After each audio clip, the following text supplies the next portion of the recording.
आज भारत में भारत के इतिहास के लिए, भारत की राजनीति के लिए और भारत के समाज के लिए एक बहुत अंधेरा दिन है, एक बहुत दुःख भरा दिन है, एक अंधियारा भरा दिन, जो कि शायद हमारे राष्ट्र निर्माताओं ने कभी नहीं सोचा होगा कि कॉलेज कैंपस पर आपने 2 अलग-अलग तरह के नारे सुने। सबसे पहले इस लड़की की बात, मुस्कान नाम की ये लड़की है, जिस कर्नाटका के जिस कॉलेज में ये पढ़ती है, वहाँ पर लगातार हम देख रहे हैं कि लगभग 1 महीने से ज़्यादा गुज़र चुका है, लड़कियाँ बाहर प्रोटेस्ट कर रही हैं और उस प्रोटेस्ट के दौरान उन लड़कियों को हिजाब पहनकर अंदर आने की इजाज़त नहीं है। स्कूल दर स्कूल, कॉलेज दर कॉलेज ये मामला फैलता गया, जंगल में आग की तरह ये मामला इस हद तक पहुँच गया कि आप ये देखिए कि एक लड़की के पीछे कितने सारे ये गुंडे हैं। मुझे अफ़सोस हो रहा है अपने देश के जो छात्र हैं, मेरे ही साथ के जो नागरिक हैं, उनके लिए इन शब्दों का इस्तेमाल करते हुए। लेकिन अगर वो गुंडागर्दी कर रहे हैं, तो क्या वो गुंडे नहीं कहलाएँगे? आप ये देखिए कि 2 तरह के आपने नारे सुने कॉलेज कैंपस पर। एक नारा था जय श्री राम,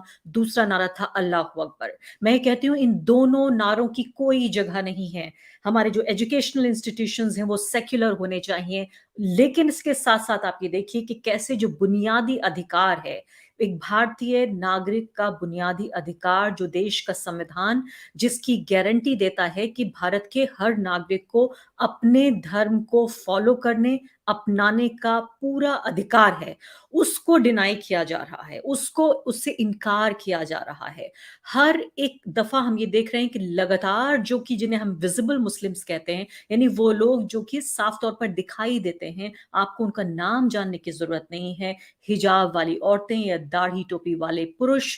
जिस तरह से उनके ऊपर हमला हो रहा है, ख़ासकर ऐसे वक़्त में जबकि आप ये देख रहे हैं कि उत्तर प्रदेश में चुनाव बिल्कुल अब से 48 घंटे की दूरी पर चुनाव खड़ा हुआ है और ये जो आप पूरा तमाशा देख रहे हैं कर्नाटक में सीधे तौर पर अब देखिए चाय खानों में, कॉफ़ी हाउसेज़ में, गाँव की चौपालों पर, नुक्कड़ों पर इस पर चर्चा हो रही है कि किस तरह से हिजाब को लेकर हंगामा हो रहा है, फ़ज़ीता हो रहा है, तमाम नुमाइश हो रही है। ये भारत के नागरिक ये क्लासमेट्स हैं। आप ये देखिए कि ये लड़की जो कि एग्ज़ाम अपना जमा करने फ़ॉर्म आई है, उसके ये क्लासमेट्स हैं। वो क्लासमेट्स आप भी कभी कॉलेज गए होंगे, कभी स्कूल गए होंगे, मैं भी कॉलेज गई हूँ, स्कूल गई हूँ और मैंने देखा मेरे साथ के जो जो छात्र हुआ करते थे, मेरे क्लासमेट्स हुआ करते थे, उनमें से बहुत से मेरे करीबी दोस्त हैं, कुछ ऐसे हैं जो भूल गई हूँ मैं जिन्हें, कुछ ऐसे हैं जिनसे 15-20 साल बाद मुलाकात होती है। लेकिन क्या ये 2, 4, 5, 10 साल बाद एक-दूसरे को ये लोग चेहरा दिखा पाएँगे?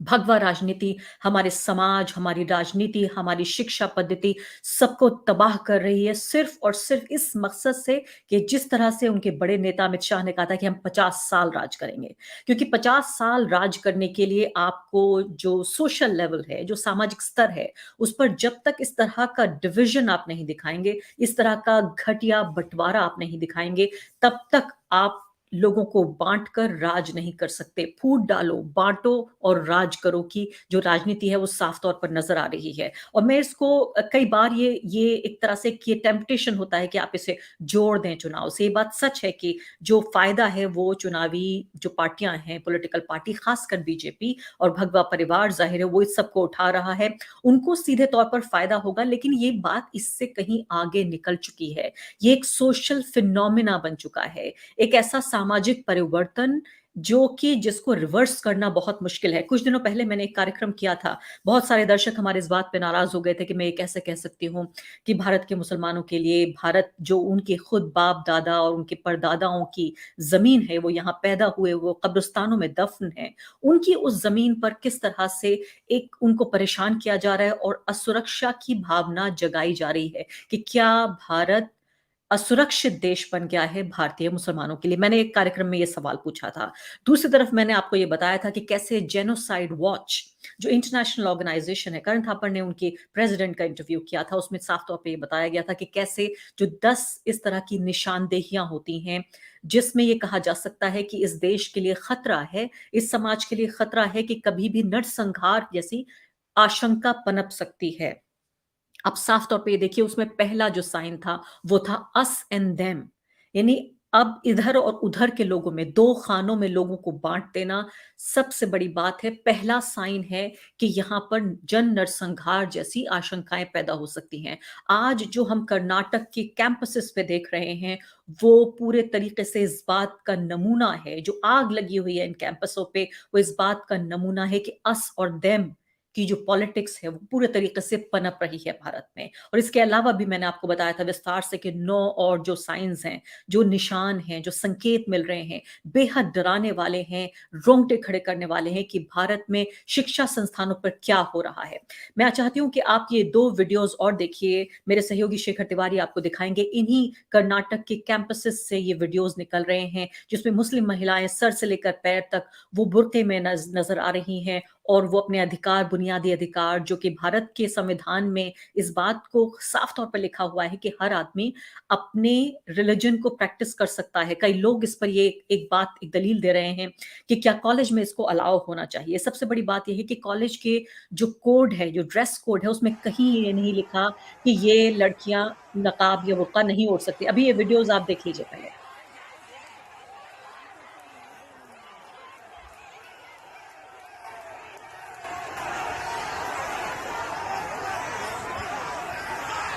जोर से बोलो प्यार से बोलो जय भीम बोलो जय भीम बोलो जोर से बोलो प्यार से बोलो जय भीम बोलो जय भीम बोलो जय जय जय जय भीम जय भीम जय भीम जय जय जय जय जय जय भीम जय भीम जय Bhim doctor B R Ambedkar के डॉक्टर बी आर अम्बेडकर के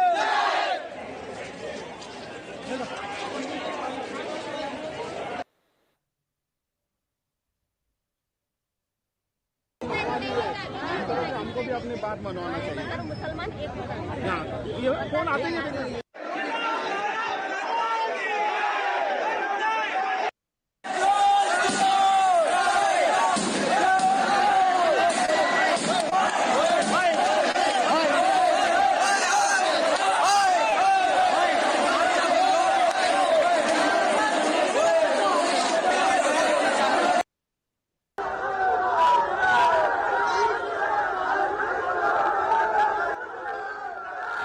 इस एक लड़की को आप देखिए,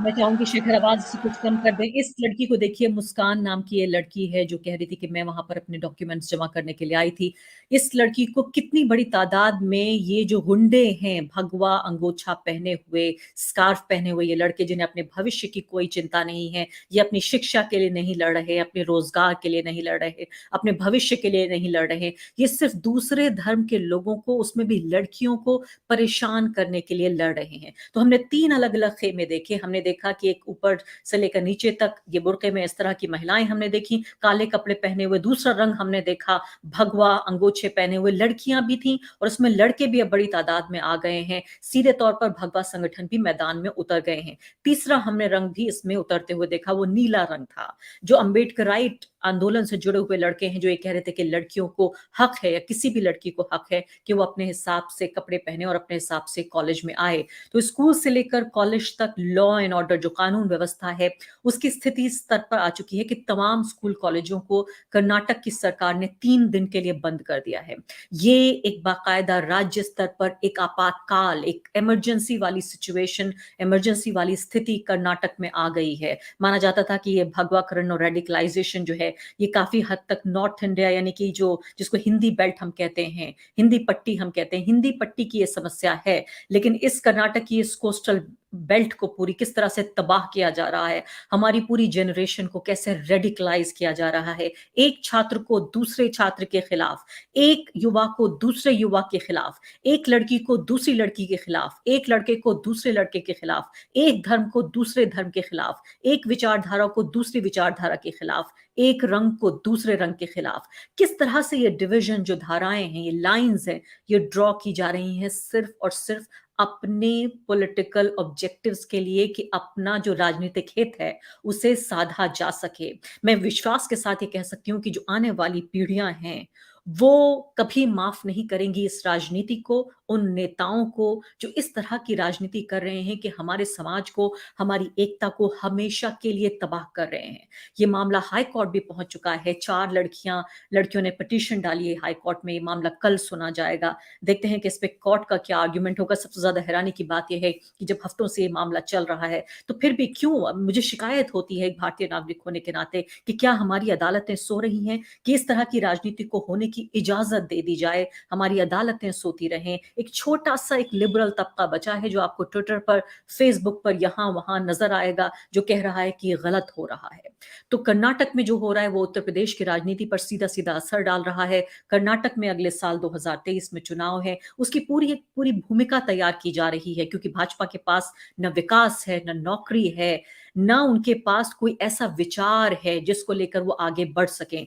एक और वीडियो मैं आपको चाहती हूँ देखें आप, उसके बाद हमारे मेहमान हम उनसे चर्चा करेंगे। हमारे साथ विजय ग्रोवर वरिष्ठ पत्रकार जुड़ जाएँगे बैंगलोर से। हम उनसे बातचीत करेंगे कि भगवा झंडा लहराया गया इस कॉलेज में, तिरंगा झंडा हटाकर भगवा झंडा। तो यानी ये पूरी जो लड़ाई है ये कभी भी कोई धर्मनिरपेक्ष ये कोई आंदोलन नहीं है कि चला रहे हैं कि हमें रिलिजियस सिंबल्स नहीं चाहिए। ये देखिए आप, ये पूरी एक तरह से पोल खोलने वाला वीडियो है आपके सामने। ये जो मकसद है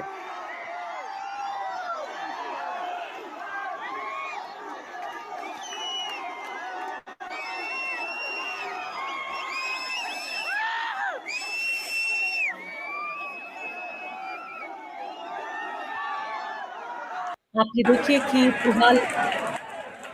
जो हमारे ये छात्र हैं, जो हमारे ये युवा हैं, इनको एक साइंटिफिक टेम्परामेंट उनको अपनाना था, उनको नई-नई जो है विज्ञान की खोज करनी थी, उनको क्रिटिकल थिंकिंग जिसे कहते हैं, यानी कि एक एक एनालिटिकल एक माइंड से उनको सोचना था तमाम तरह के हालात से, लेकिन किस तरह से धर्म का चश्मा, धर्म की पट्टी, एक काली, गंदी, बदसूरत पट्टी उनके आँखों पर बाँध दी गई है कि सिर्फ़ उनको दिख रहा है, तो हुड़दंगपन दिख रहा है, भेड़ियों की तरह एक लड़की का पीछा कर रहे हैं, एक लड़की को डराने की कोशिश कर रहे हैं। मैं हैरान भी होती हूँ और मन में एक तरह से अजीब-अजीब से ख़्याल आते हैं कि क्या इस लड़की को एक पल के लिए भी क्या खौफ़ नहीं आया होगा? क्या ये डरी नहीं होगी? बहुत आसान है इस तरह से कह देना कि ये बहुत बहादुर लड़की है, लेकिन ये बहादुरी किस तरह से क्यों दिखानी पड़ रही है? इतनी बुनियादी चीज़ के लिए जिसमें कि कोई लड़की स्कूल जा सके, कॉलेज जा सके, इसमें बहुत ज़रूरी नहीं है कि आपको इस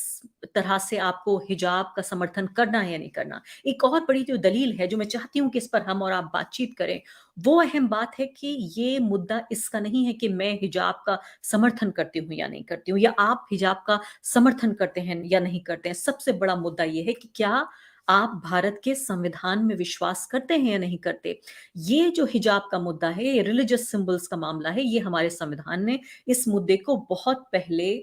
सुलझा लिया है। इसका बहुत पहले समाधान कर दिया है कि भारत का जो धर्मनिरपेक्षता है भारत की और जो धर्मनिरपेक्ष लोकतंत्र है, वो एब्सेंस ऑफ रिलिजन नहीं है, यानी धर्म की अनुपस्थिति नहीं है, बल्कि धर्म का एक तरह से इंक्लूजन है कि तमाम तरह की जो धार्मिक प्रैक्टिसेज़ हैं, तमाम तरह की जो धार्मिक मान्यताएँ हैं, उनका मिलन है। भारत एक बड़ा सागर है जहाँ अलग-अलग धर्मों की नदियाँ और स्ट्रीम्स आके बहती हैं और एक बड़ा सागर बनाती हैं। आज इस सागर को एक गंदे नाले के तौर पर तब्दील किया जा रहा है।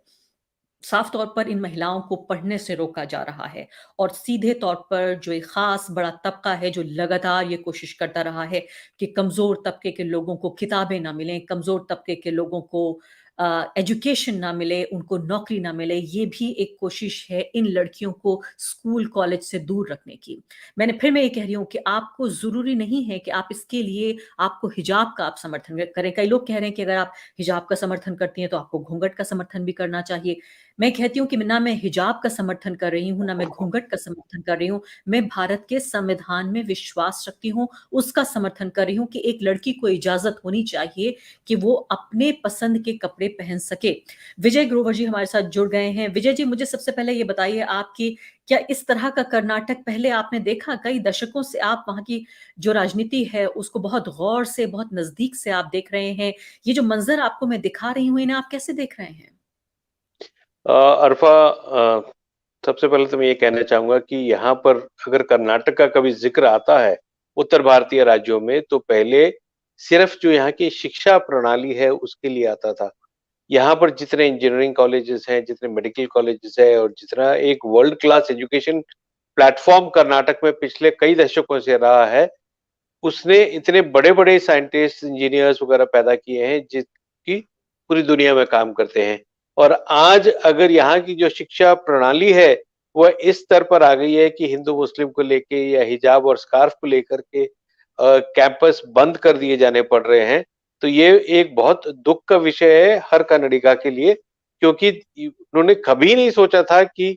जिस राज्य में हर साल 3 लाख से 4 लाख छात्र दूसरे राज्यों से पढ़ने के लिए आते हैं, तो क्या माँ-बाप उनको इसके लिए भेजते हैं या एक अच्छी शिक्षा प्रणाली के लिए भेजते हैं? तो डेफिनिटली ये एक चिंता का विषय सबके लिए है, न केवल सरकार के लिए, पेरेंट्स के लिए, स्टूडेंट्स के लिए और पूरी जो एजुकेशन सिस्टम है कि जो आज हम मंजर देख रहे हैं यहाँ पर कि स्टूडेंट्स को हेकल किया जा रहा है, स्टोन थ्रोइंग हो रही है, ये कभी आज से पहले हमने नहीं देखा कि कर्नाटक के कैंपस, हाँ, उडुपी में कभी होता रहा है इस तरह के विवाद, लेकिन पूरे राज्य में 22 जिलों में अगर आज पुलिस का बल प्रयोग करना पड़ा, तो सर्टेनली एक शिक्षा के लिए या एक शिक्षा प्रधान राज्य के लिए ये बिल्कुल ही गलत बात है। अफ़ा? 22 जिलों में आज बल का प्रयोग करना पड़ा। यहाँ शिक्षा की बात होनी थी, तकनीक की बात होनी थी, टेक्नोलॉजी की बात होनी थी, साइंस की बात होनी थी। ना तो यहाँ अल्लाहू अकबर के नारे लगने थे, ना यहाँ जय श्री राम के नारे लगने थे। ये कोई रिलीजियस जगह नहीं है, धार्मिक जगह नहीं है। जो इंस्टीट्यूशंस हैं, उनको सेक्युलर होना होगा। लेकिन सबसे बड़ी बात ये है विजय जी, मैं आपसे ये भी जानना चाहती हूँ कि ये जो इतना इतना ये मामला इतना भड़क गया, इसकी इजाज़त क्यों दी गई? इस मामले को यहाँ तक पहुँचने की इजाज़त क्यों दी गई? अरफा, यही सवाल बार-बार जो है सबके ज़हन में आ रहा है कि आखिर क्यों? क्या कारण थे कि जो एडमिनिस्ट्रेशन था, उसने इसको या तो गंभीरता से नहीं लिया या इसको इस हद तक बढ़ने दिया गया कि ये एक इंटरनेशनल इश्यू बन जाए। आज एक बहुत अ, अहम इंटरनेशनल इश्यू ये बन चुका है, क्योंकि मैंने पहले भी ये सवाल पूछा था कि क्या उस स्कूल प्रिंसिपल को सरकार के किस कानून के तहत जो परमिशन दी दी थी कि वह हिजाब पहनी हुई लड़कियों को कॉलेज के अंदर नहीं आने देगा? क्योंकि डिस्ट्रिक्ट ऑफिसर हो या पुलिस एडमिनिस्ट्रेशन हो, उन्होंने क्यों उस समय पर कार्रवाई नहीं की जब कुछ दिन पहले ये विवाद इतना बड़ा हुआ था? तो शायद अगर उस टाइम पे ही इस पे अंकुश लगा दिया जाता, तो ये ऐसी नौबत कभी नहीं आती कि एक पुलिस एडमिनिस्ट्रेशन इस तरह से विफल हो। और अगर इसकी गहराई में देखा जाए तो कहीं न कहीं जो षड्यंत्र या साजिश की बात विपक्ष भी कर रहा है, राजनीतिक दल भी कर रहा है, इसमें हमें देखना होगा कि इस पूरे घटनाक्रम का फायदा किसको पहुंचा है। एक तो जो राइट विंग एलिमेंट्स हैं पार्टी में, बीजेपी में, अ, उनको पहुंचा है जो कि कहीं न कहीं बसवराज बोम्मे जैसे मुख्यमंत्री को डिस्क्रेडिट करना चाहते हैं, या फिर कैंपस फ्रंट जैसी इंस्टीट्यूट्स जो कि केरला के बाद अब कर्नाटक में अपने पांव जमाने की कोशिश कर रही है, क्योंकि यहाँ पर अगले साल चुनाव है। तो कहीं न कहीं अगर इन बेनिफिशियरीज को देखा जाए, तो ये डिवाइड के दोनों तरफ है। जिन्होंने कि इस मुद्दे को इतना बड़ा होने दिया, और कुछ एलिमेंट्स बीजेपी में जो कि बसवराज बोम्मे को डिस्क्रेडिट करना चाहते हैं, ये पार्टी के अंदर के लोग बोलते हैं। और ये एक गंभीरता का विषय है कि क्या पार्टी के इंटरनल पॉलिटिक्स हो या राइट विंग एलिमेंट्स का इस तरह से नजरअंदाज कर दिया जाना, या फिर कैंपस फ्रंट और पीएफआई जो कि यहाँ पर मुस्लिम स्टूडेंट्स को गुमराह कर रहे हैं, इन दोनों के ऊपर कहीं ना कहीं ये शक की सुई जाती है कि इन्हीं के राजनीतिक लाभ को देखते हुए इन युवकों को, इन युवतियों को विक्टिम बनाया जा रहा है। कि मतलब जिस तरह से इनके अंदर एक नफरत फैला दी गई है, जिस तरह से हम देख रहे हैं कि इतने एंग्री वॉर क्राइज देखने को मिल रहे हैं, ये डेफिनेटली मतलब एक चीज जो है बहुत चिंता का विषय कि आगे बढ़कर इनके माँ बाप भी इनसे क्या उम्मीद कर सकते हैं, स्टेट क्या करेगा, सोसाइटी क्या एक्सपेक्ट करेगी, वो तो अलग बात हो जाती है। जी हाँ, तो 2 अलग-अलग, ये बहुत अहम बात है जो यहाँ पर विजय जी कह रहे हैं, और इसको मैं उम्मीद करती हूँ कि इसको एक जो टू साइडिज़्म कहा जाता है, कि यानी कि संतुलन करने की जो बात कही जाती है यहाँ पे, कि ये इतना एक्सट्रीम है कि इसको संतुलित नहीं किया जा सकता। लेकिन साफ तौर पे वो ये कह रहे हैं कि 2 अलग-अलग ख़ेमे नज़र आ रहे हैं और दोनों को इससे फ़ायदा हो रहा है। एक जो कैंपस फ्रंट ऑफ इंडिया का वो ज़िक्र कर रहे हैं कि वो कट्टरता अगर आती है मुस्लिम छात्र-छात्राओं में, तो उससे उन्हें फ़ायदा होता है, उनका बेस बड़ा होता है। क्या इसमें हम ये भी कोशिश देख रहे हैं कि कहीं न कहीं कांग्रेस को अप्रूट करने की भी एक कोशिश हो सकती है कि उनकी जगह ले ली जाए? बिल्कुल, अगर आप देखें तो कहीं न कहीं अ,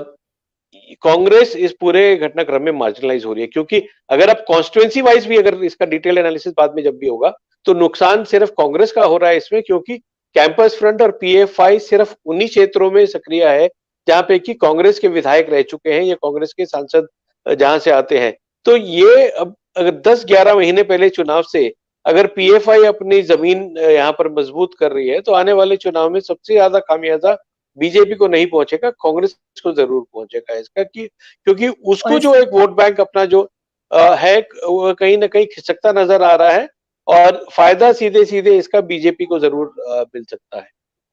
लेकिन विजय जी, मैं ये कह रही हूँ कि चलिए राजनीति एक तरफ, लेकिन जो लोग भड़काए जा रहे हैं, भड़कने के लिए तैयार हो रहे हैं, इसको क्या समाज नहीं समझ रहा है? अभी तक हम कहते थे कि ये समस्या जो है वो काओ बेल्ट की है, ये समस्या हिंदी पट्टी की है, कि यहाँ पर भगवाकरण हो रहा है, रेडिकलाइजेशन हो रहा है, हमारा जो दक्षिण भारत है वो काफ़ी प्रोग्रेसिव है, वो काफ़ी प्रगतिशील है, वहाँ पर साइंस की बात होती है, टेक्नोलॉजी की बात होती है, वहाँ पर संविधान की बात होती है, और वहाँ जो धार्मिक जो पहचाने हैं वो उतनी तीखी नहीं है, उतनी शार्प लाइन्स पे डिवाइडेड नहीं है, क्योंकि लोगों को वहाँ पर, जैसे आपने कहा कि कई लाख स्टूडेंट्स इस शहर में, स्टेट में पढ़ने आते हैं, बाकी जगहों से नौकरियों के लिए आते हैं, और एक ऐसा कॉस्मोपॉलिटन शहर, मैं बैंगलोर कई बार गई हूँ और कई बार खुशी होती है कि भारत ऐसा भी बन सकता है। लेकिन इस शहर को ही जिस तरह से तबाह बर्बाद करने की लगातार कोशिश हो रही है, चाहे वो भाजपा के जो सांसद हों उनके ज़रिए, चाहे भाजपा जो पर आधारित जो पॉलिटिक्स उनकी रही है उनके ज़रिए, क्या समाज इसको नहीं समझ रहा है? जी बिल्कुल, समाज इसको बाकायदा समझता है और बखूबी समझता है कि किस तरफ की जो नफरत है वह फैलाई जा रही है, क्योंकि अगर आप देखें तो इसका नुकसान बीजेपी पर भी इस तरह से पड़ रहा है कि आज बसवराज बोम्मे की जो छवि है, जो कि एक सेक्युलर स्टेबल से आते हैं, वे जेडीएस में थे और जेडीएस के बाद उन्होंने बीजेपी में शिफ्ट किया था बीएस येडियुरप्पा के साथ, और एक लिंगायत होने के साथ-साथ उनकी एक बहुत सेक्युलर इमेज थी कि माइनॉरिटीज भी उनके शासनकाल में सिक्योर महसूस करते थे। लेकिन आज अगर हम इस तरह की एक रिजिडिटी देख रहे हैं सरकार की तरफ से भी, क्योंकि मैं बार-बार ये कह रहा हूं कि अगर डिस्ट्रिक्ट एडमिनिस्ट्रेशन चाहता तो ये मुद्दा इस हद तक आता ही नहीं, और आज भी अगर कर्नाटक पुलिस चाहे तो कुछ केसेस दर्ज करके इस मामले को तुरंत अगले 2-3 दिन में निकट करे। लेकिन हम देख क्या रहे हैं कि सरकार की नाकामी देख रहे हैं। 3 दिन की कॉलेजेस की छुट्टी देके सरकार दिखा रही है कि वह इस समस्या को संभाल भी नहीं पा रही है। तो कहीं ना कहीं ये सब चीजें जो है लोग समझ रहे हैं कि क्या उन्होंने इस तरह की सरकार चुनी है जो कि एक एडमिनिस्ट्रेशन को पूरे लॉ एंड ऑर्डर को मेंटेन नहीं कर पा रही और कैंपसेस की छुट्टी कर दी। अभी कोविड के लॉकडाउन के बाद कॉलेज शुरू हुए थे और फिर से इस तरह का एक सिचुएशन आ गया है। सेकंड, इसका खामियाजा कर्नाटक की इन्वेस्टमेंट पे घूम रहा है। पिछले कई सालों से स्टार्टअप कैपिटल की अगर बात होती तो बैंगलोर होता था। ये पहला वर्ष है जब दिल्ली में more startups have come up than Bangalore, और ये एक चिंता का विषय जरूर है कर्नाटक के लिए, क्योंकि अगर ये स्टेट जाना जाता है तो वह इन्वेस्टमेंट के लिए जाना जाता है, ब्रेन के लिए जाना जाता था। तो अगर आज ये कहीं ना कहीं खिसकता नजर आ रहा है कि पहले पायदान से दूसरे पायदान पर आ गया, तो ये एक सोचने की बात होगी लोगों के लिए कि क्या हम यहाँ से एक आउटफ्लक्स देखेंगे इन्वेस्टमेंट का, स्टार्टअप्स का, आइडियाज का और ब्रेन्स का, जो कि इस राज्य के विकास के लिए बिल्कुल ही चिंता का विषय है। तो जरूर लोग इस पर ध्यान दे रहे हैं, क्योंकि इसके साइड इफेक्ट्स जो हैं वे बहुत लंबे समय तक देखने को मिलेंगे। भले ही एक चुनाव 2023 का जीतने के लिए ये सब पूरी जो प्रक्रिया है हो रही हो, लेकिन इसके बाद में भी राजनीति के अलावा भी दुनिया है, और भले ही स्टूडेंट्स का भविष्य हो, इन्वेस्टमेंट हो, एम्प्लॉयमेंट हो, इन सब चीजों पर इसका सीधा असर कहीं ना कहीं दिखेगा। मैं चेताना चाहती हूँ, मैं बताना चाहती हूँ, अलर्ट करना चाहती हूँ उन तमाम लोगों को जो समझ रहे हैं कि भगवा की जो आँधी है, उन्हें फ़ायदा पहुँचा रही है। ख़ासकर उन लोगों को जो कि ये समझ रहे हैं कि ये एक हिंदुत्व की राजनीति है या कोई हिंदू राष्ट्र बन रहा है। आपको साफ-साफ विजय ग्रोवर बता रहे हैं कि अगर इसी तरह के हालात रहे, तो जो इन्वेस्टमेंट का भी जो खतरा बता रहे हैं कि इन्वेस्टमेंट जो होना था कर्नाटक में, उसकी जगह दिल्ली में देखने को मिल रहा है। इस तरह का घटनाक्रम अगर होता है, लॉ एंड ऑर्डर की इसी तरह की स्थिति होती है, तो सबसे बड़ी बात कि जो एक पूरा ब्रांड है, जो एक पूरा मॉडल तैयार किया कर्नाटक ने, खासकर बैंगलोर सिटी ने, इतने खूबसूरत हमने शहर बनाए जिसमें ये संभव था कि आप आधुनिक हो सकते हैं, आप टेक्नोलॉजी, साइंस की बात कर सकते हैं, इनोवेशन की बात कर सकते हैं कि भारत कोई सपेरों का देश नहीं है, भारत कोई जादूगरों का देश नहीं है, भारत देश है विज्ञान का, भारत देश है प्रगति का, भारत देश है आधुनिकता का, भारत देश है संविधान का, भारत देश है लोकतंत्र का। उस सारे ब्रांड को तबाह करके बैंगलोर, हैदराबाद, कोलकाता, इतने बड़े-बड़े मुंबई, हमने ऐसे शहर बनाए जो कि पूरी दुनिया के सामने ये मॉडल था कि भारत में ठीक है कि ये एक हिंदू मेजॉरिटी कंट्री है, लेकिन यहाँ पर कोई धर्म हावी नहीं होता। जहाँ जो जो हावी होता है वो है आधुनिकता। हम ये कर सकते हैं, हमने पूरी दुनिया को दिखाया और उसके बाद किस तरह से वो खतरा बता रहे हैं, खासकर वो लोग सुन लें, वो छात्र भी जो मेरा कार्यक्रम देख रहे हैं वो सुन लें इस बात को। विजय ग्रोवर की इस बात को आप गाँठ बाँध लीजिए कि सिर्फ़ इसमें ऐसा नहीं है कि आप एक धर्म के लोगों का नुकसान कर रहे हैं। आप ये सिर्फ़ इतना ही मुमकिन नहीं है कि आप इतना कर लेंगे कि ठीक है, आपने सड़क पे लोगों को नमाज़ नहीं पढ़ने दिया, आपने दूसरे लोगों की प्रार्थना रोक दी। आप ये देखिए कि किस तरह का जिसे सैडिस्टिक प्लेज़र कहते हैं, वो एक जो प्लेज़र मिल रहा है, यानी कि दूसरे के दुःख में जो आपको सुख होता है, वो होते हुए हम देख रहे हैं कि अगर सड़क पे कोई अपनी प्रार्थना करना चाहता है, तो आप उसे रोक रहे हैं। अगर एक गरीब सब्ज़ी वाला फल सब्ज़ी बेचना चाहता है, तो आप उसे मार के भगा रहे हैं। अगर एक कोई बढ़ई काम करने आता है, तो उस पर आप हमला कर रहे हैं। अगर एक हिजाब में लड़की स्कूल में, कॉलेज में पढ़ना चाहती है, तो उस लड़की को आप रोक रहे हैं कि उसको शिक्षा ना मिले। और ये कोई नेता आके नहीं रोक रहे हैं, यानी एक छात्र को दूसरे छात्र के खिलाफ, मैं बार-बार इस बात को इसलिए दोहरा रही हूँ क्योंकि इतनी हैरानी और परेशानी और इतनी तकलीफ़ की ये बात है कि ये मेरा जो पत्रकारिता का धर्म है आपको इन्फॉर्म करना, आपको सूचित करना, इससे कहीं बढ़कर ये एक भारतीय नागरिक की चिंता है। ये मेरी एक चिंता है कि किस मुहाने पर हम लेके जा रहे हैं। आने वाली पीढ़ियाँ, जो विजय ग्रोवर कह रहे हैं कि ये एक इलेक्शन के लिए, अपने चुनाव के लिए सब कर रहे हैं, लेकिन आने वाली सिर्फ़ एक नहीं, कई पीढ़ियों को तबाह कर रहे हैं, उनका भविष्य तबाह कर रहे हैं। बहुत देर पहले ये हो चुकी है, लेकिन सब कुछ तबाह नहीं हुआ है, अभी भी थोड़ा संभल जाएँ, अभी भी थोड़ा देख जाएँ। एक और बहुत महत्वपूर्ण बात जो कि मैं विजय जी से पूछूँगी और मैं भी जिसको अच्छे तरीके से समझती हूँ, वो है कि मुस्लिम महिला के इर्द-गिर्द जो पूरी राजनीति देखने को मिल रही है। अभी इस लड़की को आप ये देखिए कि ऊपर से नीचे तक बुर्क़े में ये लड़की ढकी हुई है और किस तरह से हमने शाहीन बाग का जो आंदोलन देखा, उस शाहीन बाग के आंदोलन में जो मुस्लिम महिलाओं की राजनीति थी, मैं थोड़ा-सा आपको पहले ले जाना चाहती हूँ 2019 में जब संसद में ट्रिपल तलाक के खिलाफ कानून पास किया गया, उसको लेकर वहाँ से मुस्लिम महिला को भारतीय राजनीति के केंद्र में रखा गया। भारतीय राजनीति के केंद्र में रख कर के हम मुस्लिम महिलाओं की भलाई के लिए कानून पास कर रहे हैं। हालाँकि सीधे तौर पे जो निशाना था वो मुस्लिम कम्युनिटी के ऊपर था कि हम मुस्लिम पुरुषों को अनुशासित करना चाहते हैं। उसके कुछ ही हफ्तों बाद हमने देखा कि किस तरह से एक बड़ा आंदोलन खड़ा हुआ, वो था शाहीन बाग का आंदोलन। पहला पॉलिटिकल पुशबैक नरेंद्र मोदी सरकार ने, इतने मजबूत प्रधानमंत्री वो बन के आए थे, पहले से बड़ा मैंडेट उनको था, उस सब के बावजूद मुस्लिम महिलाओं ने जितना बड़ा आंदोलन खड़ा किया, उसके खमियाज़े के तौर पर हमने देखा है कि दर्जनों की तादाद में अभी भी मुस्लिम महिलाएँ जिन्होंने एंटी-सीएए, एनआरसी आंदोलन में हिस्सा लिया, उनमें कई महिलाएँ अभी भी जेल में बंद हैं। तो आप ये देखिए कि उसके बाद लगातार हम देख रहे हैं, आपको पहले मैंने कार्यक्रम में बताया था कि किस तरह से बुल्ली बाई और सुल्ली डील के नाम से बहुत ही घटिया, बहुत ही गंदी, बदसूरत ये ऐप्स बनाई गईं जिसमें मुस्लिम महिलाओं की ऑनलाइन नीलामी की गई कि आप इन औरतों को खरीद सकते हैं। तो जो पढ़ी-लिखी वोकल लड़कियाँ हैं, उनके साथ आप ये सलूक कर रहे हैं कि उनको रिडिक्यूल कर रहे हैं, उनको ज़लील कर रहे हैं, उनको अपमानित करने का काम कर रहे हैं और उनके ज़रिए पूरी कम्युनिटी को अपमानित करते हैं। दूसरी तरफ वो लड़कियाँ हैं जो गरीब परिवारों से आती हैं और पढ़ना चाहती हैं। आप ये देखिए कि मुस्लिम हो या गैर मुस्लिम, एक लड़की को घर से बाहर निकल कर स्कूल के बाद कॉलेज जाने के लिए कितना संघर्ष करना पड़ता है और अगर उसके रास्ते में ये दीवार भी आ जाए, तो कैसे वो लड़की पढ़ेगी? विजय जी, मुझे ये भी बताइए कि कर्नाटक का जो पूरा माहौल है, उसको देखते हुए क्या ऐसे भी मुस्लिम परिवार हो सकते हैं जो कहें कि तुम्हें इसमें पूरे मसले में पढ़ने की ज़रूरत नहीं है, तुम घर बैठ जाओ, मत पढ़ो? जी बिल्कुल, क्योंकि ये एक चैलेंज रहा है और कहीं न कहीं कोशिशें होती रही हैं कि खास करके जो गर्ल चाइल्ड है, उसको बढ़ावा दिया जाए और हमने देखा है यहाँ पे जिस तरह का एक इकोनॉमिक प्रोफाइल के साथ-साथ रिलीजियस प्रोफाइल में भी कई लड़कियाँ या कई गरीब बच्चे जो हैं, वे शिक्षा को अफ़ोर्ड नहीं कर सकते थे, इसलिए वो सरकारी स्कूलों में जाते हैं। और अगर इस तरह का एक डर का माहौल किसी भी पिता के मन में आ जाता है या माँ के मन में आता है, तो वो बिल्कुल चाहेगी कि उसकी बच्ची सुरक्षित रहे, भले ही घर पर रहे। तो ये एक जो चिंता क्योंकि ये जो आज हमने दृश्य देखा कि एक लड़की के खिलाफ जिस तरह से 40-50 छात्रों ने या सो कॉल्ड छात्रों ने विरोध किया, ये खतरा दिखाता है। ये तो वहाँ पर मीडिया के कैमरे होने के कारण शायद उसको फिज़िकली अटैक नहीं किया गया, लेकिन हर जगह पे तो या पुलिस या मीडिया के कैमरा नहीं हो सकते, जो कि इस तरह का एक सेफ्टी नेट दे सके। तो ये एक ज़रूर कई पेरेंट्स के दिमाग में आज में होगा ज़हन में, लेकिन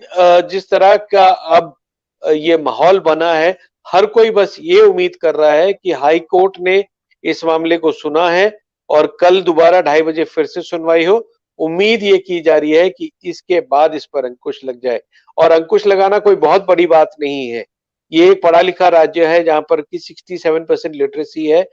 डेफिनिटली अगर पुलिस और प्रशासन थोड़ी सख्ती बरतेगा तो डेफिनेटली इस तरह की घटनाओं को रोक दिया जाता है। ये तो खुली छूट है। इन छात्रों को मालूम है कि इनके खिलाफ कोई कार्रवाई नहीं होगी, तभी वह इस तरह की बदसलूकी कर रहे हैं। तो ये डर अगर इनके मन में आ जाता है, तो इनमें से 90% छात्र जो हैं, वह इस तरह की हरकतें करना बंद कर देंगे और सरकार को ये समझना चाहिए कि इस तरह का एक फ्रीडम देना छात्रों को इज़ डबल एज स्वॉर्ड जो कल आपके खिलाफ भी उल्टी हो सकती है। तो ये चीज़ें जो हैं ज़रूर ज़हन में रख के मेरी सिर्फ ये अपील है पेरेंट्स से कि ठीक है अगर माहौल थोड़ा तनावपूर्ण जो है, बच्चों को पढ़ने से न छोड़ें और अगर कुछ अरेंजमेंट करके उनको स्कूल तक सुरक्षित पहुँचाने का और वापस लाने का बंदोबस्त अगर कर सकते हैं, but the girl child should not be discouraged और उसको पढ़ने देना चाहिए। आप ये कह रहे हैं, आप अपील कर रहे हैं जो मुस्लिम परिवार हैं उनसे कि लड़कियों को पढ़ने से ना रोका जाए और इस आंधी को रोका जा सकता है। आप कह रहे हैं एक नागरिक के तौर पे एक ऐसे व्यक्ति को के तौर पे जो एक कन्नडिगा होने का उसका गर्व है, वो प्राइड है, वो कह रहा है कि ये कह रहे हैं कि मैंने ऐसा कर्नाटक कभी नहीं देखा, ऐसे कन्नडिगाज़ मैंने कभी नहीं देखे, जो अभी देखने को मिल रहे हैं। विजय जी, एक सवाल इसमें कई पैदा हो रहे हैं विजय ग्रोवर जी कि ये बताइए कि ये जो लड़के अचानक इतनी बड़ी तादाद में आ गए हैं, 100-200 लड़के, एक लड़की पर मैं तो ये सोच रही थी कि बिल्कुल ऐसा लगा कि बाल-बाल जैसे बच गए, शायद रिकॉर्डिंग हो रही थी या कॉलेज में वहाँ मेरे ख़्याल से गार्ड थे जिसने कहा कि लड़की को बोला कि तुम चली जाओ, इस तरफ हुँ, बोला कि किनारे करके तुम चली जाओ। हुँ, तो मुझे लग रहा था कि ये भी हो सकता था कि उनमें से कोई आके हमला कर सकता था और आपने एक बहुत जायज़ बिल्कुल। बात कही ये कि ये भी संभव है कि हर जगह कैमरे नहीं लगे हैं, हर जगह कोई लाइव रिकॉर्डिंग नहीं हो रही है, हर जगह ये पता नहीं है कि कौन-सी लड़की कहाँ जा रही है। ये लड़कियाँ सिर्फ़ कॉलेज नहीं बल्कि उसके बाद बाज़ार भी जाएँगी, किसी दोस्त के घर भी जाएँगी और दर्शकों को ये भी बताना ज़रूरी है कि जब ये लड़कियाँ कई हफ़्ते तक ये विरोध प्रदर्शन कर रही थीं कॉलेज से बाहर, हमने देखा वो तमाम मंज़र, हमने देखा वो पूरा तमाशा, जो भारतीय मुसलमानों की ज़िंदगी है वो एक पब्लिक स्पेक्टेकल बन चुकी है।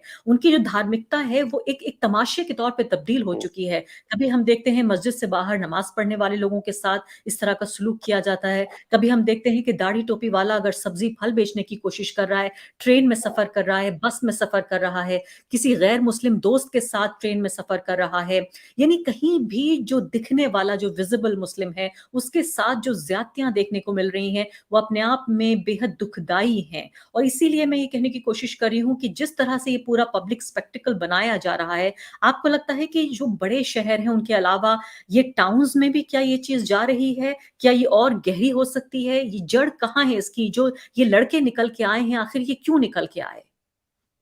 जी बिल्कुल अगर देखा जाए तो ये पूरा जो प्रोटेस्ट है पॉलिटिकली इंस्पायर्ड है और ये एक्चुअली मैं तो इतना तक कहूँगा कि 90% छात्र जो प्रोटेस्ट कर रहे हैं, इनको भी मालूम है अपने ज़हन में कि गलत कर रहे हैं। दे आर बीइंग प्रोवोक्ड उनके ऊपर एक तरह का एक इन्फ्लुएंसर कोई है, जो इसको प्रोवोक कर रहा है और जहाँ तक आपने बात की कि बड़े शहरों में तो फिर भी कानून व्यवस्था कुछ हद तक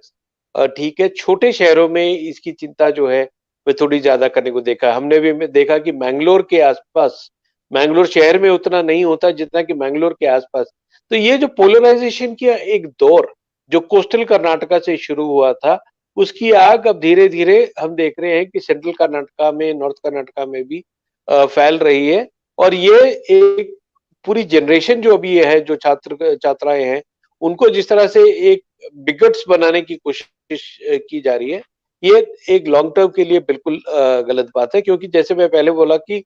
ये छात्र अगर इस 16-17 साल की उम्र में इस तरह की नफरत, इस तरह की हेट्रेड एक दूसरे के खिलाफ लेकर अगर चलेंगे, तो उनसे आप क्या उम्मीद कर सकते हैं कि वह किस तरह की शिक्षा जो है वह हासिल करेंगे। दूसरी बात इसमें यह है कि पॉलिटिकल जो एस्पिरेशंस हैं कुछ लोगों के, जो रीजनल उसमें जो इनको भड़का रहे हैं, उस पर कहीं ना कहीं अंकुश लगाना बहुत जरूरी है और इस पर वोकल होना बहुत जरूरी होगा। मैं तो ये कहना चाहूंगा कि लोग जो मतलब सेक्युलर क्रेडेंशियल्स के हैं या जो समझते हैं कि इसका लॉन्ग टर्म इम्पैक्ट क्या है, इंटेलेक्चुअल्स जो है कर्नाटक के, कहीं ना कहीं उनको आकर के इस समय पर एक जो हीलिंग टच, जो एक मरहम लगानी पड़ेगी ताकि लोग और ना भड़के या छात्र और ना भड़के और जो भड़का रहे हैं उनको एक्सपोज किया जाए। और ये एक बहुत जरूरी कदम होगा अभी, क्योंकि जिस तरह के हालात इस समय पर बन गए हैं, इसको ठीक करने में कुछ समय तो जरूर लगेगा। लेकिन उम्मीद यही है हर किसी की कि आने वाले दिनों में कुछ लोग जो इन्फ्लुएंसर्स है, चाहे फिल्म स्टार्स हो या कुछ और पॉलिटिशियंस हो या वेल टू डू ऑथर्स हो, वह सब इसमें आकर जरूर अपनी राय रखें ताकि ये जो एक रिलीजियस फंडामेंटलिज्म देखने को, जो रिलीजियस इशू बना दिए, क्योंकि मैं बार बार ये कहता हूँ कि हिजाब is not a religious identity, it's an identity of a woman's modesty, the way she wants to protect. तो ये एक जरूरी है कि ये इसको एक रिलीजियस आइडेंटिटी ना माना जाए। एक महिला अगर अपने आप को सुरक्षित महसूस करने के लिए हिजाब पहनती है या दुपट्टा पहनती है, तो ये उसकी एक हक है और उसको कॉन्स्टिट्यूशन को प्रोटेक्ट करना चाहिए। जी हाँ, और कई बार ये शब्द सुनने को आ रहे हैं, शायद किसी ने ये सोचा होगा कि अपार्थाइड नाम का शब्द भारत के लिए, राजनीति के लिए, भारत के समाज के लिए ये कभी इस्तेमाल किया जाएगा, और खासकर इस्तेमाल किया गया इसी पूरे मामले में, इसी पूरे मुद्दे में, जब जो हिजाब वाली लड़कियां थी उनको अलग कमरे में कहा गया कि अलग कमरे में उनकी पढ़ाई होगी, अलग कमरे में उनके इम्तिहान होंगे। तो आप ये देखिए कि ये माना जाता है कि ये बेहद ही शर्मनाक, यानी कि सिर्फ भारत नहीं, मानवता के इतिहास में जो सबसे शर्मनाक चीजें हुई हैं, चाहे वो हिटलर का जर्मनी रहा हो या साउथ अफ्रीका का में अपार्थाइड, जिसमें हमने देखा कि अलग अलग लोगों को बांट दिया गया पहचान के आधार पर, उसी की एक निशानदेही के तौर पर ये देखने को मिल रहा है कि किस तरीके से। और सबसे बड़ी बात विजय ग्रोवर जी, मुझे तो ये समझ नहीं आता कि इस बारे में बात की जाए या इस बारे में बात ना की जाए। आप बात करेंगे तो क्या इस मुद्दे को और हवा मिलेगी, आप नहीं करेंगे तो क्या एक तरह से आप कॉम्प्लिसिट हैं, यानी कि एक तरह से आप शामिल हो रहे हैं इस तमाम भेदभाव की जो घटनाक्रम है उसमें। समझ में नहीं आता कि इसको हैंडल कैसे किया जाए, समझ में ही नहीं आता कि किसको ये जिम्मेदारी दी जाए। आप काफी उम्मीद से भरे हुए नजर आ रहे हैं, आप ही कह रहे हैं कि ऐसा नहीं है कि कर्नाटक तबाह हो गया है, लोगों को समझ में आ रहा है। आप ये जिम्मेदारी दे किसको रहे हैं, कौन लोग हैं ये, किसको समझ में आ रहा है, क्या इसको किस तरह से इससे टकराना चाहिए, क्या इसको पॉलिटिकली इसका काउंटर होना चाहिए, क्या अदालतों को इस पे संज्ञान लेना चाहिए, क्या सिविल सोसाइटी को इस पे आगे बढ़ना चाहिए, क्या जो पुलिस और एडमिनिस्ट्रेशन है उसको अपनी जिम्मेदारी समझनी चाहिए, कहां से सिरा पकड़ेंगे आप इसका? जी, सबसे पहले तो उम्मीद जो है वह इस समय कर्नाटक हाई कोर्ट से है कि वह इस मामले को अगर चाहे तो उसको सही तरीके से हैंडल कर सकती है। हालांकि मेरे को भरोसा नहीं है कि हाई कोर्ट के इस वर्डिक्ट के बाद ये मामला दब जाएगा। इसके बाद ये कॉन्स्टिट्यूशन बेंच तक जाने की भी उम्मीद है कि सुप्रीम कोर्ट तक डेफिनेटली जो भी हारेगा वह इस केस को वहां तक लेके जाएगा। तो कानून जो है वह अपना काम करेगा। लेकिन मैंने जैसे पहले भी कहा कि जो वॉइसेस लाइक माइंडेड हैं, जो सेक्युलर हैं, उनको ये नहीं कि हमें क्या है इससे लेना देना करके चुप होके बैठ जाए। क्योंकि अगर बिगट्स दोनों साइड पे अगर उनको खुली छूट मिल गई तो ये मुद्दा बढ़ेगा। क्योंकि कहीं ना कहीं हम महसूस कर रहे हैं कि it's become a matter of assertion. कहीं ना कहीं हर कोई जताना चाहता है कि ये मेरा हक है, मैं ऐसे ही बर्ताव करूंगा। तो ये चीज जो है ये नहीं आनी चाहिए। और अगर ठंडे दिमाग से इस मामले को हैंडल किया जाए तो इसको अगले चुनाव से पहले ही शांत किया जा सकता है। तो मैं चाहूंगा कि जो सोसाइटी के, समाज के लोग हैं, जरूर इसमें इंटरफियर करें। चुप रहने से कुछ नहीं होने वाला। बिगट्स की ही ताकत मजबूत होती है। अगर समाज में कुछ प्रतिशत लोग खड़े होके सही को सही और गलत को गलत कहेंगे, तभी ये मुद्दा जो है कहीं ना कहीं शांत होता हुआ नजर आएगा।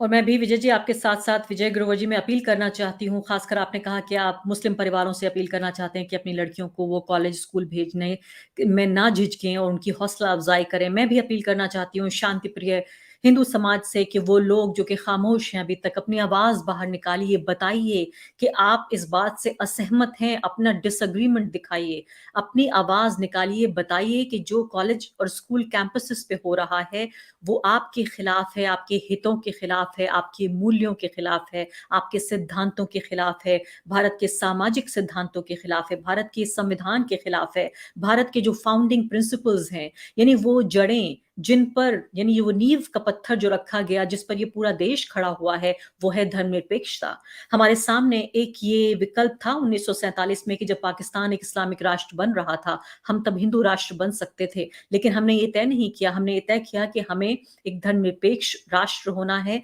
जहाँ तमाम समुदायों के लिए एक जगह हो। हमारा संविधान पूरी दुनिया में ये बताया जाता है कि एक तरह से एग्ज़ेम्पलरी है, उसका उदाहरण दिया जाता है कि कैसे अलग-अलग धर्मों, सांप्रदायों, भाषाएँ बोलने वाले लोग, अलग-अलग जाति मान्यताओं वाले लोग किस तरह से साथ आकर रह सकते हैं, कंपोज़िट कल्चर बना सकते हैं। उस पूरे कंपोज़िट कल्चर पे जिस तरह से एक बड़ा आक्षेप हो रहा है, एक बड़ा खतरा देखने को मिल रहा है, अपने आप में ये बहुत फ़िक्र करने वाली बात है कि 22 ज़िलों में लॉ एंड ऑर्डर की स्थिति पैदा हो गई है। राज्य के स्तर पर एक एक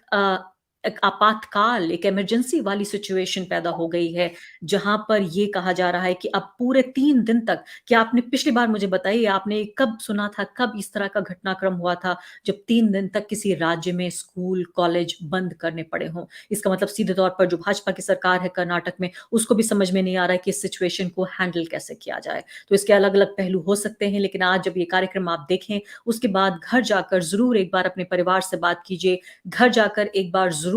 आप खुद सोचिए, अपने से बात कीजिए और सवाल पूछिए कि आखिर हम इस देश को, हमारे समाज को कहाँ ले जा रहे हैं। विजय ग्रोवर जी, शुक्रिया आपका। शुक्रिया।